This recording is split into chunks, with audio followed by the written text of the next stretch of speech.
ಲಿಖಿತಾ. ನಾನು ಕೆಪಿಎಸ್ ಮಾಸ್ತಿ ಶಾಲೆಯಲ್ಲಿ 9ನೇ ತರಗತಿಯಲ್ಲಿ ಓದುತ್ತಿದ್ದೇನೆ. ನಮ್ಮ ಟೀಮ್ನ ಹೆಸರು ಲ್ಯಾವಿಡ್. Idea submission category vocal for local. ನಮ್ಮ ಟೀಮ್ನ ಟಾಪಿಕ್ ಕೃಷಿ ಹೊಂಡ ವರ್ಸಸ್ ಸಾವಿನ ಕೂಗ. ನಮ್ಮ ಟೀಮ್ನ ಪರಿಚಯ. ನನ್ನ ಹೆಸರು ಭವಾನಿ. ಕೆಪಿಎಸ್ ಶಾಲೆಯಲ್ಲಿ 9ನೇ ತರಗತಿಯಲ್ಲಿ ಓದುತ್ತಿದ್ದೇನೆ.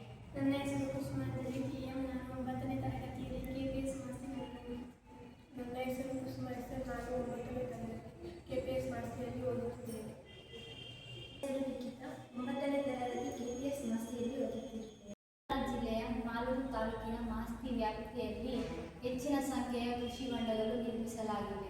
ನಿರ್ಮಾಣದ ಹಂತದಲ್ಲಿ ಸೂಕ್ತ ಕ್ರಮಗಳನ್ನು ತೆಗೆದುಕೊಂಡಿರುವುದಿಲ್ಲ. ಆದ ಕಾರಣ ಸಾಕಷ್ಟು ಜನರು ಮತ್ತು ಪ್ರಾಣಿಗಳು ಪ್ರಾಣ ಕಳೆದುಕೊಂಡಿರುವ ಉದಾಹರಣೆಗಳು ಸಾಕಷ್ಟು ಇವೆ. ಇತ್ತೀಚೆಗೆ ನನ್ನ ಫ್ರೆಂಡ್ನ ತಾಯಿ ಮತ್ತು ನಮ್ಮ ಶಾಲೆಯಲ್ಲಿ 10ನೇ ತರಗತಿಯಲ್ಲಿ ಓದುತ್ತಿರುವ ವಿದ್ಯಾರ್ಥಿ ಸಾವನ್ನಪ್ಪಿದ್ದು ದುಃಖಕರದ ಸಂಗತಿ. ಆ ಸಮಸ್ಯೆ ಮತ್ತು ಪರಿಹಾರದ ಕುರಿತು ಮಾಹಿತಿ ಸಲ್ಲಿಸಿದ್ದೇವೆ. ಧನ್ಯವಾದಗಳು.